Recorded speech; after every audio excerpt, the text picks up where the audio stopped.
ಶ್ರೀಯುತ ನಾಗರಾಜರವರು ಮೂಲತಃ ಭದ್ರಾವತಿಯವರು. ವಿಕ್ರಮ ವಾರಪತ್ರಿಕೆಯ ಗೌರವ ಸಂಪಾದಕರಾಗಿದ್ದಾರೆ. ಇವರು ಉತ್ತಮ ಘೋಷ್ ಪ್ರಮುಖರಾಗಿದ್ದು ಅಲ್ಲದೆ ಅತ್ಯುತ್ತಮ ಗಾಯಕರು ಕೂಡ ಹೌದು. ಇವರು 42 ವರ್ಷಗಳ ಕಾಲ ಪ್ರಚಾರಕರಾಗಿ ಸೇವೆಯನ್ನು ಸಲ್ಲಿಸಿದ್ದಾರೆ. ಅಸ್ಸಾಂ, ಮಣಿಪುರ ರಾಜ್ಯಗಳಲ್ಲಿ 4 ವರ್ಷದ ಕಾರ್ಯಾನುಭವ ಇವರಿಗಿದೆ. ಇಂದು ಶ್ರೀಯುತರು ಹಬ್ಬಗಳ ಸಾಮರಸ್ಯ ಕುರಿತು ಮಾತನಾಡಲಿದ್ದಾರೆ. ನಮ್ಮ ಹಬ್ಬಗಳಲ್ಲಿ ಊಟ ಇದೇ ಥರ ಇರುತ್ತೆ. ಮುಂದೇನು ಬರುತ್ತೆ ಅನ್ನೋದು ನಮ್ಗೆ ಗೊತ್ತಿರಲ್ಲ. ಏನೋ ಒಂದು ಬರುತ್ತೆ, ಯಾವುದು ವ್ಯರ್ಥವಾದ್ದು ಬರೋದಿಲ್ಲ, ಎಲ್ಲ ಉಪಯೋಗಕಾರಿಯಾದ್ದೇ ಇರುತ್ತೆ. ಹಾಗಾಗಿ ಒಂದೊಂದು ಬೇರೆ ಬೇರೆ ಥರನೂ ಇರುತ್ತೆ, ಒಂದೇ ಥರ ಇರೋದಿಲ್ಲ. ಹಾಗಾಗಿ ನಮ್ಮ ಎಲ್ಲ ಇಲ್ಲಿ ಆಯೋಜನೆ ಮಾಡಿರುವ ಪ್ರತಿಯೊಂದರ ಹಿಂದೆ ಕೂಡ ಒಂದು ಯೋಜನೆ ಮಾಡಿದ್ದಾರೆ. ಇದು ಒಂಥರ ಹಬ್ಬನೇ. ಇದೊಂದು ವೈಚಾರಿಕ ಹಬ್ಬ. ಇದುವರೆಗೂ ನಡೆದಿರೋದು ವೈಚಾರಿಕ ಹಬ್ಬ. ಇದಾದಮೇಲೆ ಹಬ್ಬದ ಅಡಿಗೆಯಲ್ಲಿ ಏನು ಮಾಡಿದಾರೋ ನಂಗೆ ಗೊತ್ತಿಲ್ಲ, ಅದನ್ನು ನಾವು ಸ್ವೀಕರಿಸೋಣ. ಸಾಮರಸ್ಯ ಅಂತ ಒಂದು ಶಬ್ದವನ್ನು ಬಳಸಿದರು. ಹಬ್ಬ ಅಂತಂದ್ರೇ ಈ ಒಂದು ಕಲ್ಪನೆಯಲ್ಲೇ ನಮ್ಮ ಸಂಸ್ಕೃತಿಯಲ್ಲಿ ಆಚರಣೆಗೆ ತಂದಿದ್ದಾರೆ ಅಂತ ನಾನು ತಿಳ್ಕೊಂಡಿದ್ದೀನಿ. 2 ಶಬ್ದ ಇದೆ, ಒಂದು ಪೂಜೆ, ಇನ್ನೊಂದು ಹಬ್ಬ ಅಂತ. ಇದನ್ನು ನಾವೊಂದು ಸ್ವಲ್ಪ ವಿಶ್ಲೇಷಣೆ ಮಾಡಿದರೆ ಸಾಮರಸ್ಯದ ಯಾಕೆ ಈ ವಿಷಯ ಜೋಡಿಸಿದ್ದಾರೆ ಅನ್ನೋದು ನಮ್ಮ ಗಮನಕ್ಕೆ ಬರ್ಬೋದು. ಪೂಜೆ ಅನ್ನೋದು ವೈಯಕ್ತಿಕವಾದ್ದು, ಹಬ್ಬ ಅನ್ನೋದು ಸಾಮೂಹಿಕವಾದ್ದು. ನಮ್ಮ ಇಷ್ಟ ದೇವತೆ ಅಥವಾ ನಮಗೆ ಯಾರನ್ನ ಪೂಜೆ ಮಾಡಬೇಕು ಅಂತ ಅನಿಸುತ್ತೋ ಅದನ್ನು ವೈಯಕ್ತಿಕವಾಗಿ ಮಾಡ್ತೀವಿ. ಅದರಿಂದ ಮೊದಲನೇದಾಗಿ ಆನಂದ ಸಿಗುತ್ತೆ. ಆವಾಗಲೇ ವರ್ಣನೆ ಮಾಡಿದವ್ರು ಹೇಳ್ತಾಯಿದ್ರು, ಅದರೊಳಗೆ ಸಂತೋಷ ಸಿಗುತ್ತೆ, ಆನಂದ ಸಿಗುತ್ತೆ. ಅದರಿಂದ ಮುಂದೆ ಒಳ್ಳೆಯದಾಗತ್ತೆ, ಈಗಲೂ ಒಳ್ಳೆಯದಾಗತ್ತೆ, ಮುಂದೆ ಒಳ್ಳೆಯ ಜನ್ಮ ಸಿಗುತ್ತೆ. ಹೀಗೆ ಬಹಳ ದೀರ್ಘಕಾಲದ ಒಂದು ಉದ್ದೇಶ ಇಟ್ಕೊಂಡು ಪೂಜೆಯನ್ನು ಮಾಡ್ತೀವಿ.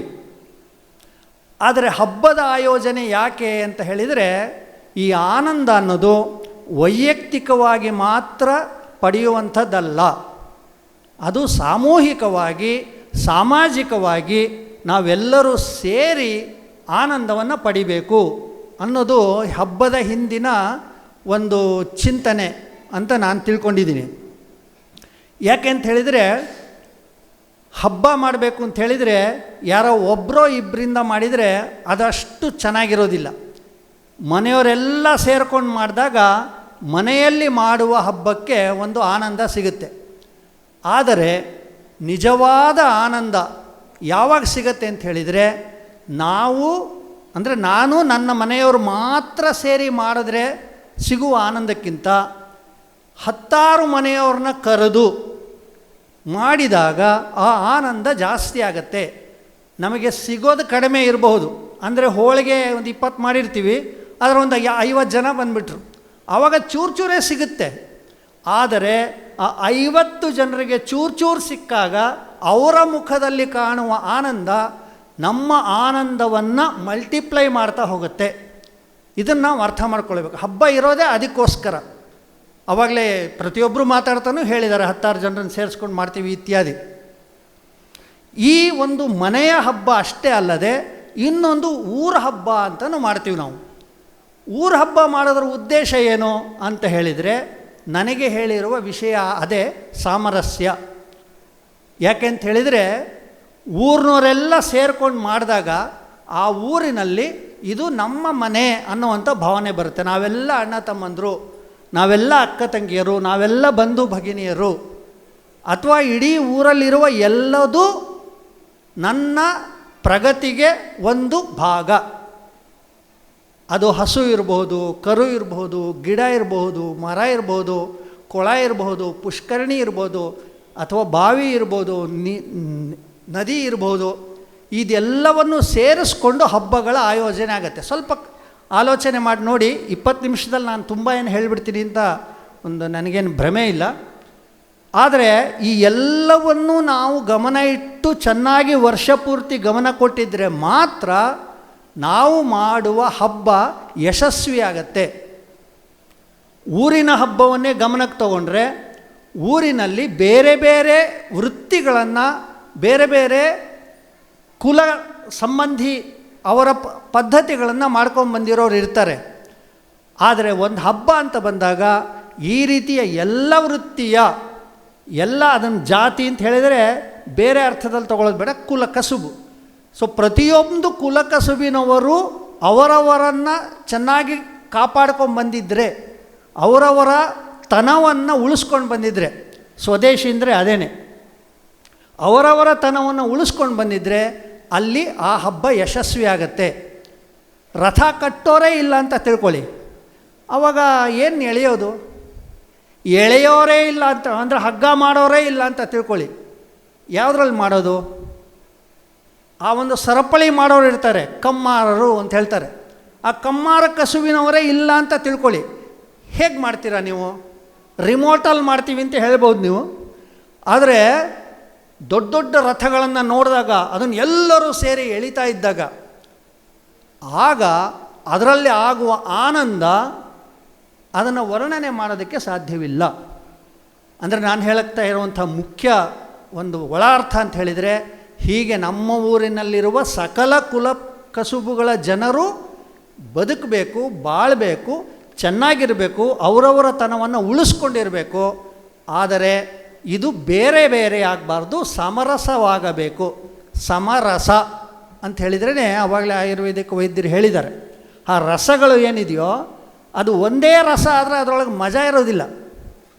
ಅದರೊಳಗೆ ವಿವಿಧ ರಸಗಳು ಸೇರಿ ಸಮರಸವಾದಾಗ, ಅಂದರೆ ಸೇರಿಕೊಂಡಾಗ, ಆವಾಗ ಅದರೊಳಗೊಂದು ಹೊಸದಾದಂಥ ರುಚಿ ಬರುತ್ತೆ. ಹೇಗೋ ಹಾಗೆ ಊರಿನ ಸಕಲರನ್ನೂ ಜೋಡಿಸಿಕೊಂಡು ನಾವು ಮುಂದುವರೆದಾಗ ಆ ಒಂದು ಹಬ್ಬ ಯಶಸ್ವಿ ಆಗುತ್ತೆ, ಸಮರಸವಾಗತ್ತೆ, ಶಾಂತಿ ಸಿಗುತ್ತೆ, ಸಮಾಧಾನ ಸಿಗುತ್ತೆ. ಅನೇಕ ಒಂದು ಏರಿಳಿತಗಳು ಪ್ರತಿಯೊಬ್ಬರ ಜೀವನದಲ್ಲೂ ಇರುತ್ತೆ. ಆದರೆ ಹಬ್ಬದ ಉದ್ದೇಶ ಏನು ಅನ್ನೋದನ್ನು ಬಹುಶಃ ಮೊದಲು ಹೇಳಿದ್ದಾರೆ, ಈ ಮಧ್ಯದಲ್ಲಿ ಹೇಳಿದ್ದಾರೆ, ಆಮೇಲೂ ಹೇಳ್ತಾರೆ. ಸೊ ಹಬ್ಬ ಆಚರಣೆ ಮಾಡುವ ಮೂಲ ಉದ್ದೇಶ ನಮ್ಮಲ್ಲಿರ್ತಕ್ಕಂಥ ನಕಾರಾತ್ಮಕತೆಗಳು, ನೆಗೆಟಿವಿಟೀಸ್ ಅಂತ ಹೇಳ್ತಾರೆ, ಅದೆಲ್ಲ ದೂರವಾಗಲಿ. ಅದು ನೋವಿರ್ಬೋದು, ದುಃಖ ಇರ್ಬೋದು, ಕಷ್ಟ ಇರ್ಬೋದು, ನಷ್ಟ ಇರ್ಬೋದು, ಅಥವಾ ಏನೋ ಒಂದು ಒತ್ತಡಗಳಿರಬಹುದು. ಅದೆಲ್ಲವನ್ನು ನಾವು ಸ್ವಲ್ಪ ಪಕ್ಕಕ್ಕಿಟ್ಟು ಸ್ವಸ್ಥವಾಗಿರಬೇಕು ಅಂತ ಹೇಳಿದರೆ ಈ ಸಾಮರಸ್ಯ ಅನ್ನೋದು ಬಹಳ ಮಹತ್ವದ್ದು. ಹಾಗಾದರೆ ಈ ಸಾಮರಸ್ಯ ಮೂಡಿಸಲಿಕ್ಕೆ ನಮ್ಮ ಪ್ರಯತ್ನ ಹೇಗಿರಬೇಕು ಅನ್ನೋದನ್ನು ನಾವು ನೆನಪಿಟ್ಕೊಳ್ಬೇಕು. ನಾವು ಯಾರನ್ನು ಕೂಡ ಅವರ ಕುಲಕಸುಬಿನಿಂದಾಗಿ ಅವರನ್ನು ಅಳೆಯೋದಕ್ಕೆ ಹೋಗಬಾರ್ದು. ಯಾರ ಕುಲಕಸುಬು ಏನಾದರೂ ಇರಲಿ, ಎಲ್ಲರೂ ನಮ್ಮವರೇ ಅನ್ನುವಂಥ ಭಾವನೆ ನಮ್ಮ ಮನಸ್ಸಿನಲ್ಲಿದ್ದಾಗ ಆ ಸಮರಸ ಭಾವನೆ ಬರುತ್ತೆ. ಬಹುಶಃ ಆ ಸಾಮರಸ್ಯದ ಕೊರತೆಯಿಂದಾಗಿಯೇ ಇವತ್ತು ದೇವರೂ ಕೂಡ ಜಗಳದ ವಿಷಯ ಆಗಿಬಿಟ್ಟಿದೆ. ನಾವೆಲ್ಲ ನೆನಪಿರ್ಬೋದು ನಮಗೆ. ನೀರಿನಲ್ಲಿ ಬೆಂಕಿ ಬರ್ತಾ ಇದೆ ಅಂದರೆ ನೀರಿಗಾಗಿ ಜಗಳ ಆಡ್ತಾ ಇದ್ದಾರೆ. ಮುಟ್ಬೋದು, ಮುಟ್ಟಬಾರ್ದು, ಏನಿದರ್ಥ? ಊರಿನ ಬಾವಿಯಲ್ಲಿ ಎಲ್ಲರಿಗೂ ಅವಕಾಶ ಸಿಗಬೇಕು. RSSನ ಪ್ರಮುಖರು ಮೋಹನ್ ಭಾಗವತ್ ಅವರು ಹೇಳಿರೋದು ಇತ್ತೀಚಿನ ನಮ್ಗೆ ಗೊತ್ತಿರ್ಬೋದು. ದೇವಸ್ಥಾನ, ಸ್ಮಶಾನ ಹಾಗೂ ಬಾವಿ ಕನಿಷ್ಠ ಪಕ್ಷ ಎಲ್ಲರಿಗೂ ಮುಕ್ತ ಇರಬೇಕು. ಕನಿಷ್ಠ ಇದಾದರೂ ಕೂಡ ಎಲ್ಲರೂ ಒಂದಾಗಿ ನಾವೆಲ್ಲ ಬಳಸಬೇಕು ಅಂತ ಅವರು ಕರೆ ಕೊಟ್ಟಿದ್ದಾರೆ. ಸಾಮರಸ್ಯದ ಆಧಾರ, ಮೂಲ ಆಧಾರ ಅಂತ ಹೇಳಿದರೆ ನೀನು ಬೇರೆ ನಾನು ಬೇರೆ ಅಂತ ಅನ್ನುವಂಥ ಭಾವನೆ ಕಡಿಮೆ ಆಗಬೇಕು, ಕೊರತೆ ಆಗಬೇಕು. ಹೀಗೆ ಈ ಸಾಮರಸ್ಯ ಅನ್ನುವಂತಹ ಒಂದು ವಿಷಯ ಏನಿದೆಯೋ ಇದನ್ನು ಈ ಶಬ್ದ ಹೇಳದೆ, ಈ ವ್ಯಾಖ್ಯಾನ ಕೊಡದೆ ನಮ್ಮ ದೇಶದಲ್ಲಿ ಸಾವಿರಾರು ವರ್ಷಗಳಿಂದ ಆಚರಣೆ ಮಾಡ್ಕೊಂಬಂದಿದ್ದಾರೆ. ಒಂದು ಹಬ್ಬ ಬಂತು ಅಂತ ಹೇಳಿದರೆ ಊರಿನ ಪ್ರತಿಯೊಬ್ಬರಿಗೂ ಕೆಲಸ ಇರುತ್ತೆ. ನೀವು ಒಂದು ಸ್ವಲ್ಪ ಆಲೋಚನೆ ಮಾಡಿ ನೋಡಿ, ಗಮನಿಸಿ ನೋಡಿ. ಚಪ್ರ ಹಾಕೋರು ಇರ್ಬೋದು, ಅಥವಾ ಇನ್ನೊಂದೇನೋ ಹೂ ಕಟ್ಟೋರು ಇರ್ಬೋದು, ಅಥವಾ ಹಾಲು, ತುಪ್ಪ, ಬೆಣ್ಣೆ ಇತ್ಯಾದಿ ಮಾರಾಟ ಮಾಡೋರು ಇರ್ಬೋದು, ಹಣ್ಣು ಹಂಪಲು ತರಕಾರಿ ಮಾರಾಟ ಮಾಡೋರು ಇರ್ಬೋದು, ಪೂಜೆ ಮಾಡಿಸೋರು ಇರ್ಬೋದು, ಅಥವಾ ಅದಕ್ಕೆ ಬೇಕಾದಂಥ ವಸ್ತುಗಳನ್ನು ಮಾರಾಟ ಮಾಡೋರು ಇರ್ಬೋದು. ಇದನ್ನು ಸ್ವಲ್ಪ ನೀವು ಪ್ರತ್ಯೇಕವಾಗಿ ನೋಡಿದಾಗ ಇವರೆಲ್ಲರೂ ಕೂಡ ಬೇರೆ ಬೇರೆಯೇ. ಆದರೆ ಆ ಬೇರೆ ಬೇರೆ ಯಾವಾಗ ಸಮರಸವಾಗುತ್ತೋ ಆಗ ಆ ಹಬ್ಬ ಯಶಸ್ವಿ ಆಗುತ್ತೆ. ಅದರ ಕೊರತೆಯಿಂದಾಗೇ ನಾನು ಆವಾಗಲೇ ಹೇಳಿದಂತೆ ಇವತ್ತೊಂದು ಜಾತ್ರೆಗೋಸ್ಕರ ಗಲಾಟೆ ಆಗುತ್ತೆ, ಒಂದು ದೇವಸ್ಥಾನಕ್ಕೋಸ್ಕರ ಗಲಾಟೆ ಆಗುತ್ತೆ, ಅಥವಾ ನಾನು ಆವಾಗಲೇ ಹೇಳಿದಂತೆ ನದಿಯಿಂದನೇ ನೀರಿಗಾಗಿ ಜಗಳ ಆಡುವಂಥ ಒಂದು ಸ್ಥಿತಿ ಬಂದಿದೆ. ಇದನ್ನು ನಿವಾರಣೆ ಮಾಡಬೇಕು ಅನ್ನೋದೇ ಹಬ್ಬಗಳ ಆಚರಣೆಯ ಮೂಲ ಉದ್ದೇಶ. ಇದನ್ನು ನಾವು ಸ್ವಲ್ಪ ಅರ್ಥ ಮಾಡಿಕೊಂಡು ನಾವು ಅದನ್ನು ಪುನಃ ಎಲ್ಲರಿಗೂ ಸಮಾನವಾಗಿ ಗೌರವ ಕೊಡ್ತಕ್ಕಂತಹ ಒಂದು ಸಾಮರಸ್ಯದ ಚಿಂತನೆ ನಮ್ಮ ಮನಸ್ಸಿನಲ್ಲಿ ಬರಬೇಕು. ಒಂದೇ ಥರ ಇರೋದಿಲ್ಲ, ಎಲ್ಲರೂ ಒಂದೇ ಆಗೋಲ್ಲ. ಕೈ ಬೆರಳನ್ನು ನೋಡಿದಾಗಲೇ ನಮಗೆ ಗೊತ್ತಾಗುತ್ತೆ, ಒಂದು ಉದ್ದ, ಒಂದು ಗಿಡ್ಡ, ಒಂದು ದಪ್ಪ, ಇನ್ನೊಂದು ಹಾಗೆ ಹೀಗೆ ಇರುತ್ತೆ. ಆದರೆ ಆ ಬೆರಳುಗಳೆಲ್ಲ ನಾನು ಬೇರೆ ಅಂತ ತಿಳ್ಕೊಂಡ್ರೆ ಅದಕ್ಕೆ ಶಕ್ತಿ ಇಲ್ಲ. ಹಾಗೆ ನಮ್ಮ ಶರೀರದ ಅಂಗಗಳು, ಹಾಗೇ ನಮ್ಮ ಊರಿನ ಪ್ರತಿಯೊಬ್ಬರೂ ನಮ್ಮವರೇ ಅನ್ನುವಂಥ ಭಾವನೆಯನ್ನು ನಾವು ಪುನಃ ರೂಪಿಸ್ಕೊಳ್ಬೇಕಿದೆ. ಹಿಂದೇನಿತ್ತು ಅನ್ನೋದನ್ನು ನಾವು ಚೆನ್ನಾಗಿ ಹೇಳ್ತೀವಿ, ಯಾಕೆಂತ ಹೇಳಿದ್ರೆ ಅದು ಮುಗಿದೋಗಿರೋ ಕಥೆ. ಅದಕ್ಕೋಸ್ಕರ ಹಿಂದಿನದ್ದು ಏನಿತ್ತು ಅದನ್ನು ಚೆನ್ನಾಗಿತ್ತು ಅದನ್ನು ನೆನಪಿಸ್ಕೊಳ್ಬೇಕು. ಅದನ್ನು ಈಗ ಹೇಗಿದೆ ಅನ್ನೋದನ್ನು ವಿಶ್ಲೇಷಣೆ ಮಾಡಬೇಕು. ಕಣ್ಣು ಮುಚ್ಕೊಂಡು ಕೂತ್ಕೊಳ್ಬಾರ್ದು. ಹೌದಪ್ಪ ಹೀಗಾಗಿದೆ, ಯಾಕಾಯಿತು, ಅಲ್ಲಿ ಯಾಕೆ ಒಂದು ದೇವಸ್ಥಾನದೊಳಗೆ ಯಾರೋ ಒಬ್ಬರು ಹೋದರೆ, ಒಂದು ಪೂಜೆಯ ಸಂದರ್ಭದಲ್ಲೇ ಯಾರೋ ಒಬ್ಬರು ಒಳಗೆ ಹೋದರೆ ಅದಕ್ಕೆ ಗಲಾಟೆ ಆಯಿತು, ಒಂದು ಸಣ್ಣ ಮಗುವಿಗೋಸ್ಕರ ಅಲ್ಲಿ ಗಲಾಭೆ ಆಯಿತು, ಯಾಕಾಯಿತು? ಇದನ್ನು ಕಣ್ಣು ಮುಚ್ಕೊಂಡು ಕೂತ್ಕೊಂಡ್ರೆ ಅದು ಸರಿ ಇಲ್ಲ. ಮತ್ತು ಹೀಗಿಲ್ವಾ ಸಮಸ್ಯೆ ಅಂದರೆ ಖಂಡಿತ ಇದೆ. ಅದನ್ನು ವಿಶ್ಲೇಷಣೆ ಮಾಡುವಾಗ ಯಾವುದೇ ಒಂದು ಅಡೆತಡೆ ಇಟ್ಕೊಳ್ಬಾರ್ದು, ಆದರೆ ಅಲ್ಲಿಗೆ ನಿಲ್ಲಬಾರ್ದು. ವಿಶ್ಲೇಷಣೆ ಮಾಡಿದ್ದನ್ನು ಪರಿಹಾರವನ್ನು ನಾವೇ ಮಾಡಬೇಕು. ಹೀಗೆ ಹಿಂದೆ ಚೆನ್ನಾಗಿತ್ತು, ಈಗ ಸ್ವಲ್ಪ ವ್ಯತ್ಯಾಸ ಆಗಿದೆ, ಆದರೆ ಮುಂದೆ ಚೆನ್ನಾಗಿ ಆಗಬೇಕು ಅನ್ನುವಂಥ ಕಳಕಳಿಯ ಒಂದು ಭಾವನೆ ಇರೋದರಿಂದನೇ ಈ ರೀತಿಯ ನಿವೇದಿತ ಪ್ರತಿಷ್ಠಾನದವರು ಪುನಃ ಪುನಃ ನಮಗೆ ನೆನಪಿಸ್ಕೊಡ್ತಾ ಇದ್ದಾರೆ. ಬಹುಶಃ ಇದು 2ನೇ ಕಾರ್ಯಕ್ರಮ ಅಂತ ತಿಳ್ಕೊಂಡಿದ್ದೀನಿ. ನಾನು ಹೋದ ಸರಿನೂ ಹೋಗಿದ್ದೆ ಹಿಂದಿನ ಕಾರ್ಯಕ್ರಮಕ್ಕೂ, ಇಲ್ಲಿಗೂ ಬಂದಿದ್ದೀನಿ. ಇದನ್ನು ನಾವು ಒಂದು ಸ್ವಲ್ಪ ಇಲ್ಲಿ ಸೇರಿರೋ ನಾವೆಲ್ಲ ವಿಶ್ಲೇಷಣೆ ಮಾಡಿ ಈ ರೀತಿ ನಮ್ಮ ಮನೆಯಲ್ಲಿ ನಡೆಯುವ ಹಬ್ಬ ಅಥವಾ ನಮ್ಮ ಹಳ್ಳಿಯ, ನಮ್ಮ ಊರಿನ, ನಮ್ಮ ಪ್ರದೇಶದ ದೇವಸ್ಥಾನದಲ್ಲಿ ನಡೆಯುವ ಹಬ್ಬ, ನಮ್ಮ ಊರ ಹಬ್ಬ, ಇದನ್ನೆಲ್ಲವನ್ನು ನಾವೆಲ್ಲ ಈ ರೀತಿಯ ಒಂದು ಚಿಂತನೆಯನ್ನು ಮೂಡಿಸುವ ಪ್ರತಿಯೊಬ್ಬರೂ ಕೂಡ ನಾವೆಲ್ಲರೂ ಅದರ ಕಾರ್ಯಕರ್ತೆಯರು. ನಾವು ಇದನ್ನು ಅರ್ಥ ಮಾಡಿಕೊಂಡು ನಮ್ಮ ಹಬ್ಬಗಳು ಪುನಃ ಸಾಮರಸ್ಯದ ಕೊಂಡಿ ಆಗಬೇಕು ಅನ್ನೋದನ್ನು ಆಲೋಚನೆ ಮಾಡಬೇಕು. ಅದಕ್ಕೆ 1-2 ಸೂತ್ರಗಳನ್ನು ನಿಮ್ಮ ಗಮನಕ್ಕೆ ತರ್ತೀನಿ. ನಾವು ನಮ್ಮ ಮನೆಯಲ್ಲಿ ನಡೆಯುವ ಹಬ್ಬಕ್ಕೆ ಅಥವಾ ಪೂಜೆಗೆ ನಾವು ಆಲೋಚನೆ ಮಾಡಿ, ಯೋಜನೆ ಮಾಡಿ, ನಮ್ಮ ಮನೆಗೆ ಸಂಬಂಧಪಟ್ಟಂಥ ಬೇರೆ ಬೇರೆ ವೃತ್ತಿಯ ವ್ಯಕ್ತಿಗಳನ್ನು ನಮ್ಮ ಮನೆಗೆ ಊಟಕ್ಕೆ ಕರಿಬೇಕು. ಸುಮ್ಮನೆ ಕರೆದ್ರೆ ಬರೋದಿಲ್ಲ, ಎಲ್ಲರೂ ಸ್ವಾಭಿಮಾನಿಗಳೇ. ಅವರನ್ನು ಈ ರೀತಿಯ ಪೂಜೆಯ ನೆಪದಲ್ಲಿ ಹೋಗಿ ಕರೆಯೋದಕ್ಕೆ ಮುಂಚೆ ಅವ್ರ ಜೊತೆ ಸ್ನೇಹ ಬೆಳೆಸ್ಕೊಂಡಿರಬೇಕು, ತಿಳ್ಕೊಂಡಿರಬೇಕು. ನಮ್ಮ ಜೀವನಕ್ಕೆ ಸಂಬಂಧಪಟ್ಟವರು ಅಂದರೆ ಯಾರು? ನಾವು ರಸ್ತೆಯಲ್ಲಿ ಓಡಾಡ್ತಾ ಇರ್ತೀವಿ, ನಮ್ಮ ಸುತ್ತಮುತ್ತದಲ್ಲಿ ಕಸ ಗುಡಿಸಿರ್ತಾರೆ, ಅಥವಾ ಅಲ್ಲಿನ ಸ್ವಚ್ಛ ಮಾಡುವಂಥ ಕರ್ಮಿಗಳಿದ್ದಾರೆ. ಅವರು ಅಕಸ್ಮಾತ್ ಇಲ್ಲದೇ ಇದ್ದಿದ್ದರೆ ನಾವಿಷ್ಟು ಆರೋಗ್ಯವಾಗಿರೋಕೆ ಆಗ್ತಿತ್ತಾ? ಆಲೋಚನೆ ಮಾಡಿ ನೋಡಿ. ನಾವು ಕಟಿಂಗ್ ಮಾಡಿಸ್ಕೊಳ್ಳೋಕ್ಕೋ ಅಲಂಕಾರ ಮಾಡಿಸ್ಕೊಳ್ಳೋದಕ್ಕೋ ಕೆಲವ್ರ ಹತ್ರ ಹೋಗ್ತೀವಿ ನಾವು. ಸೊ ಅವರು ಸರಿಯಾಗಿ ಕೆಲಸ ಮಾಡದೇ ಇದ್ದರೆ ನಾವು ಸರಿಯಾಗಿ ಕಾಣ್ತಾ ಇದ್ವಾ? ಅಸ್ತವ್ಯಸ್ತವಾಗಿ ಕಾಣ್ತಿದ್ವೋ ಏನೋ. ಹಾಗೆ ನಾವು ನಮ್ಮ ಚಪ್ಪಲಿನ ಈಗ ರಿಪೇರಿ ಮಾಡಿಸ್ಕೊಳ್ಳೋದು ಭಾಳ ಕಡಿಮೆ ಅಂತ ತಿಳ್ಕೊಂಡಿದ್ದೀನಿ. ಯಾಕೆಂದ್ರೆ ಪ್ರತಿಯೊಂದು ಮನೆಯಲ್ಲೂ ಕೂಡ ಶೂ ಅಂಗಡಿಗಳನ್ನು, ಪಾದರಕ್ಷೆ ಅಂಗಡಿಗಳನ್ನು ನೋಡ್ತೀನಿ ನಾನು. ಎಷ್ಟು ಜನ ಬಂದುಬಿಟ್ಟಿದ್ದಾರೆ ಅಂದ್ಕೊಂಡು ಒಳಗೆ ನುಗ್ತೀವಿ, ನೋಡಿದರೆ ಅದೇ 3 ಜನ ಇರ್ತಾರೆ, 28 ಚಪ್ಪಲಿ ಹೊರಗಡೆ ಇಟ್ಟಿರ್ತಾರೆ. ಏನೇ ಆಗಲಿ, ಆ ರೀತಿಯ ಆ ಚಪ್ಪಲಿಯ ವೃತ್ತಿಯನ್ನು ಮಾಡೋರು ಇರ್ಬೋದು, ಅಥವಾ ನಮ್ಮ ಮನೆಗೆ ಹಾಲು ತಂದು ಹಾಕ್ತಾರೆ, ಅಥವಾ ಪೇಪರ್ ತಂದು ಹಾಕ್ತಾರೆ. ಈ ರೀತಿ ಹುಡುಕಿದರೆ ತುಂಬ ಜನ ಸಿಗ್ತಾರೆ. ಹೀಗೆ ನನ್ನ ಜೀವನದಲ್ಲಿ ಯಾರು ಸಹಕಾರಿಗಳಾಗಿದ್ದಾರೋ ಅವರನ್ನು ನಮ್ಮ ಮನೆಗೆ ಕರಿಬೇಕು, ವರ್ಷಕ್ಕೆ 1 ಸರಿ ಆದರೂ ಕರಿಬೇಕು. ಇನ್ನು 2ನೇದಾಗಿ ನಾವು ಕೂಡ ಅಂಥವರ ಮನೆಗಳಿಗೆ ಹೋಗಬೇಕು.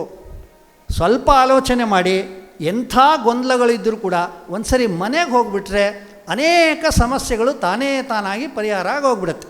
ಪರಸ್ಪರ ಹೋಗದೇ ಇರೋದ್ರಿಂದನೇ ಈ ಸಮಸ್ಯೆಗಳು ಜಾಸ್ತಿ ಆಗ್ತಾ ಇರುತ್ತೆ. ಹೀಗೆ ನಾವು ಇನ್ನೊಂದು ಕಡೆಗೆ ಹೋಗುವುದು ಹಾಗೂ ಅಂಥವ್ರನ್ನೆಲ್ಲ ನಮ್ಮ ಮನೆಗೆ ಕರೆಯುವುದು, ಈ ರೀತಿ ಮಾಡಿ ಸಮಸ್ಯೆ ಹೊರಗಡೆ ಎಷ್ಟೇ ಇರ್ಬೋದು, ಆದರೆ ಇವ್ರು ಹಾಗಲ್ಲ ರೀ, ಇವ್ರು ನಮ್ಗೆ ಗೊತ್ತಿದ್ದಾರೆ ರೀ, ಇವ್ರು ಸರಿ ನಮ್ಮನ್ನು ಹಾಗೆ ಭೇದ ಭಾವದಿಂದ ನೋಡೋದಿಲ್ವಲ್ಲ, ನಮ್ಗೆ ಚೆನ್ನಾಗಿ ಗೊತ್ತಿದೆ. ಇದನ್ನು ನಾವು ಆಲೋಚನೆ ಮಾಡಬೇಕು. ಮತ್ತು ವಿವಿಧ ಮಹಾಪುರುಷರ ಅಥವಾ ಮಹಾನ್ ವ್ಯಕ್ತಿಗಳ ಚಿತ್ರಗಳು ನಮ್ಮ ಮನೆಯಲ್ಲಿ ಇಟ್ಕೊಳ್ಬೇಕು. ಅನೇಕ ಸಮಯ ನಾವೇನೇ ವ್ಯಕ್ತಿಗಳನ್ನು, ದೇವರುಗಳನ್ನೇ ನಾವು ಗುಂಪು ಮಾಡಿಬಿಟ್ಟಿದ್ದೀವಿ. ಇದು ಅವ್ರಿಗೆ ಸೇರಿದ್ದು, ಇದು ಇವ್ರಿಗೆ ಸೇರಿದ್ದು ಅಂತೇಳಿ. ಅದು ಸರಿಯಲ್ಲ. ಈ ರೀತಿ ನಾವು ಜೋಡಿಸ್ಕೊಳ್ಳೋದಕ್ಕೆ ಹಬ್ಬ ಅನ್ನೋದು ಒಂದು ಒಳ್ಳೆಯ ಒಂದು ಮಾಧ್ಯಮ. ಅದನ್ನು ನಾವು ಆಲೋಚನೆ ಮಾಡಬೇಕು. ಹೀಗೆ ನಾವು ಕೇವಲ ಚೆನ್ನಾಗಿತ್ತು ಅನ್ನೋದನ್ನು ನೆನಪಿಸ್ಕೊಳ್ಳೋದು ಅಷ್ಟೇ ಅಲ್ಲದೆ ಈಗೇನಿದೆ ಅನ್ನೋದನ್ನು ವಿಶ್ಲೇಷಣೆ ಮಾಡಬೇಕು, ಒಪ್ಕೋಬೇಕು, ಅರ್ಥ ಮಾಡ್ಕೊಳ್ಬೇಕು, ದೋಷ ಎಲ್ಲಾಗಿದೆ ತಿದ್ದುಕೊಳ್ಬೇಕು, ಅಲ್ಲಿಗೇ ನಿಲ್ಲದೆ ಸುಧಾರಿಸ್ಬೇಕು, ಒಳ್ಳೆಯದನ್ನು ಮಾಡಿ ನಾವು ಪ್ರತ್ಯಕ್ಷ ಆದರ್ಶವಾಗಬೇಕು. ನಮ್ಮನ್ನು ನೋಡಿ ಬೆಳೀತಾರೆ. ಸೋದರಿ ನಿವೇದಿತಾಗೆ ಯಾಕೆ ಅಷ್ಟು ಬೆಲೆ ಬಂತು, ಆ ಹೆಸರಿನಲ್ಲಿ ಯಾಕೆ ಇಟ್ಟಿದ್ದಾರೆ ಅಂತ ಹೇಳಿದರೆ, ಆ ನಿವೇದಿತಾ ಅಂಥ ಚಟುವಟಿಕೆ ಮಾಡಿದರು. ನಮ್ಗೆ ಗೊತ್ತಿರ್ಬೋದು, ಗೊತ್ತಿಲ್ಲದಲ್ಲೇ ಇರ್ಬೋದು. ಅವರು ಬೇರೆ ದೇಶದಿಂದ ಬಂದು ಇಲ್ಲಿ ಕಲ್ಕತ್ತಾದಲ್ಲಿ ಒಂದು ಶಾಲೆ ನಡೆಸ್ತಾ ಇದ್ದಾಗ ಅವರು ದಾನ ಕೇಳೋದಕ್ಕೆ ಹೋಗ್ತಾರೆ. ಒಬ್ಬರು ಶ್ರೀಮಂತರಿಗೆ ತುಂಬ ಅವ್ರು ಏನೋ ಬ್ಯುಸಿಯಲ್ಲಿರ್ತಾರೆ, ಇವ್ರು ಪದೇ ಪದೇ ಹೋಗೋದು ನೋಡಿ ಕೋಪ ಬಂದು ಅವ್ರು ತೆಗೆದು ಕೆನ್ನೆ ಹೊಡೆದು ಬಿಡ್ತಾರೆ. ಮೊದಲೇ ಬಿಳಿಯ ವ್ಯಕ್ತಿ ಆಕೆ ಮಕ್ಕಳನ್ನ ಕರ್ಕೊಂಡೋಗಿರ್ತಾರೆ, 4-5 ಮಕ್ಕಳನ್ನ. ಸೊ ಆಕೆ ಹೇಳ್ತಾರೆ, ಈಗ ನೀವು ಹೊಡೆದಿದ್ದು ನನಗಾಯಿತು, ಈ ಮಕ್ಕಳಿಗೋಸ್ಕರ ಏನಾದ್ರು ಸ್ವಲ್ಪ ಡೊನೇಷನ್ ಕೊಡಿ ಅಂತ ಕೇಳ್ತಾರೆ.